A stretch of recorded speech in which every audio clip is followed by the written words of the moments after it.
중국어는 CC에게 물어보세요. 안녕하세요. 에스크CC.com의 CC입니다. 이번 시간에는 중국 역사 이야기 손문에 대해서 알아보겠습니다. 손문이라고 하는 인물에 대해서 알아보면서 그가 살았던 시대의 중국의 근대사에 대해서 함께 알아보는 시간 가져보도록 하겠습니다. 자, 먼저 지금 보시는 이거는 연표가 되겠는데요. 청나라 말기에 5명의 황제들을 이제 연표상에 이제 표시를 해본 것입니다. 그래서 제일 위에 먼저 도광제가 보이고요. 도광제의 뒤를 이어서 한풍제, 그 다음에 동치제, 광서제, 그리고 마지막 황제인 선통제 부위까지 이렇게 총 5명의 황제를 연표상에 표시를 해보았습니다. 그리고 이제 동치제와 광서제 같은 경우에는 비록 이제 황제의 자리에 있었다고는 하지만 이 시기에 실질적으로 이제 그 청나라를 다스렸던 사람은 다름 아닌 자희태우가 되겠습니다. 예, 우리는 보통 이제 서태후라고 많이 부르는데 중국에서는 서태후라고 부르기보다는 자희태후라고 보통 많이 부르죠. 그래서 자희태후를 이 연표상에 함께 표시를 해보았고요. 자, 지금 이거는 오늘의 주인공인 바로 이제 손문의 그 생물 시기를 연표상에 표시를 한 것인데요. 우리는 보통 이제 손문이라고 보통 많이 부르지만 중국에서는 이제 손문이라고 하기보다는 순중산이라고 보통 많이 부르고 있습니다. 그래서 손중산의 그 생물 시기를 연표상에 표시를 해본 것이고요. 자, 그리고 손문과 함께 알아두셨으면 하는 인물로 이제 그 원세계가 있습니다. 그래서 뒤에서 설명을 드리도록 하겠지만 이 원세계에 대해서 이 원세계의 그 생물 시기를 함께 이 연표상에 표시를 해보았습니다. 자, 그럼 지금부터 손문에 대해서 알아보도록 하겠습니다. 먼저 1840년에 제1차 아편전쟁이 벌어지게 됩니다. 그리고 그 뒤를 이어서 1856년에 제2차 아편전쟁이 벌어지게 되고요. 사실 이 시기에 이제 아편전쟁 외에도 여러 중요한 사건들이 많이 있지만 여기에서는 이제 다루지 않도록 하겠습니다. 그리고 1866년에 이제 손문이 태어나게 되는데요. 손문은 이제 가난한 빈농의 자식으로 태어나지만 어렸을 때 이제 큰형을 따라서 이제 하와이로 떠나게 되죠. 거기에서 이제 그 선진 문물을 이제 접하게 되는데요. 후에는 이제 그 의학을 공부하게 되지만 의사의 길을 걷기보다는 이제 혁명가의 길을 걷게 됩니다.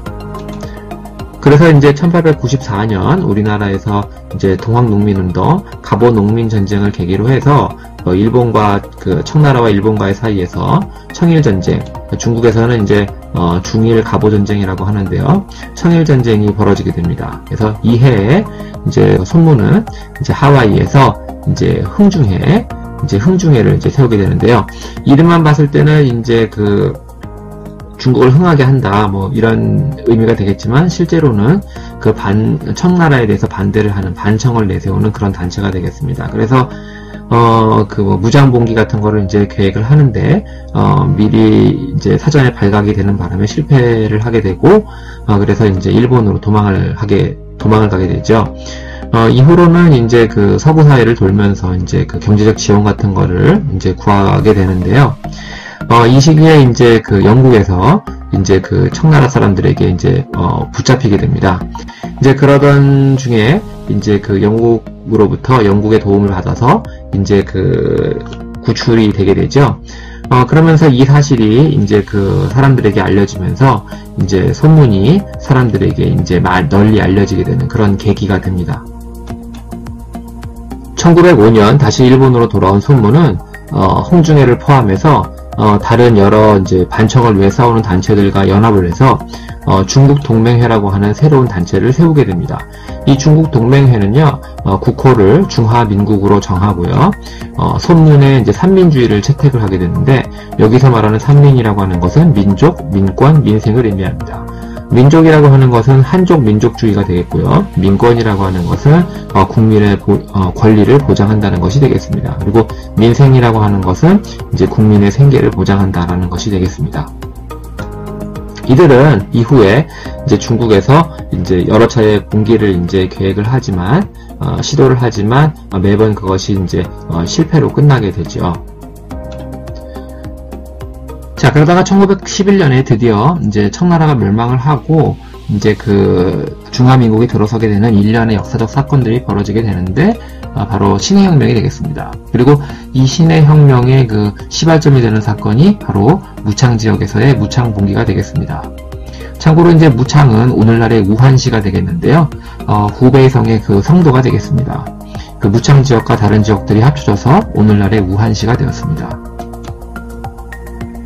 자, 무창분기가 의외로 이제 성공을 거두게 되고, 다른 많은 지역들이 여기에 이제 합세를 하게 되니까, 청나라 황실에서는 이제 원세계로 하여금 이들을 진압하게 하죠. 한편, 이제 손문은 이때 당시에 이제 중국에 없었다고 하는데요.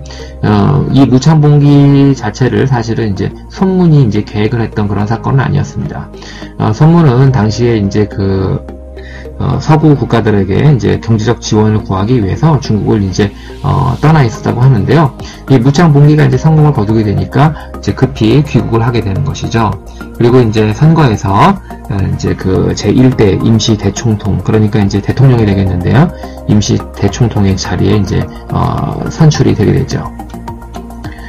그리고 이제 1912년 1월 1일 날 드디어 이제 손문이 임시 대총통의 자리에 오르게 되고, 그리고 이제 중화민국의 성립을 이제 선포를 하게 됩니다.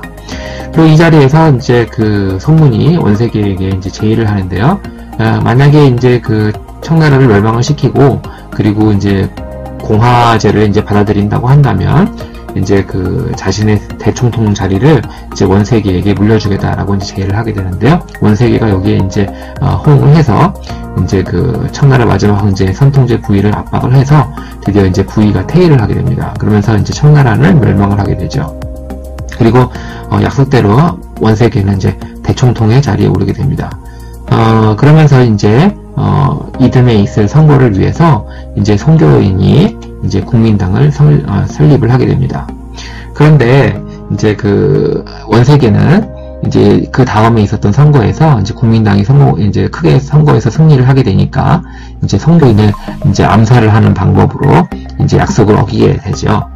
자, 그러니까 이제 그 손문은 이제는 이제 반청에서 이제는 이제 반원세계로 이제 방향을 돌리게 됩니다. 자, 그래서 손문은 이번에는 이제 그 원세계와 와서 싸우기 위해서 1914년에 일본에서 중화혁명당을 세우게 되죠. 그리고 이제 1914년부터 이해 이제 1914년부터 1918년까지 이제 제1차 세계대전이 이제 벌어지게 되죠. 자, 1915년에는 이제 원세계가 이제 중화제국을 세우고 황제의 자리에 오르게 됩니다. 그 연호를 이제 홍헌이라고 했기 때문에 홍헌제제라고 하는데요. 여기에 이제 반발을 해서 이제 호국운동 등이 이제 일어납니다. 그래서 이제 그 원세계가 이제 그 황제의 자리에 오르는 것을 이제 포기를 하게 되죠. 1916년 이제 원세계가 죽고 그의 뒤를 이어서 여러 다른 군벌들의 이제 시대가 시작됩니다. 자, 그리고 1917년에 손문은 이제 그 남부의 군벌들과 힘을 합쳐서 북부 군벌들과 맞서 싸우기 위한 이른바 이제 호법운동을 전개하게 되는데요. 다른 이름으로는 이제 그 호법전쟁이라고도 하는데, 이 호법운동을 벌이게 되지만 이제 결과적으로는 실패를 하게 되죠. 그러면서 이제 그 독자적인 그 군사력의 필요성을 이제 절실하게 깨닫게 됩니다. 그리고 이제 그해 11월에 러시아에서는 이제 10월 혁명을 통해서 이제 그 사회주의 국가가 들어서게 되죠. 1919년 중국에서는 오사 운동이 일어나게 됩니다. 이후에 이제 중화혁명당은 중국 국민당으로 이름을 바꾸게 되죠. 러시아 10월 혁명 이후에 들어서 이제 소련은 다른 서구 열강들과는 달리 이제 중국을 지원하게 되는데요. 여기에는 이제 중국 국민당도 포함이 됩니다. 1921년 중국 공산당이 이제 설립이 되게 되고요.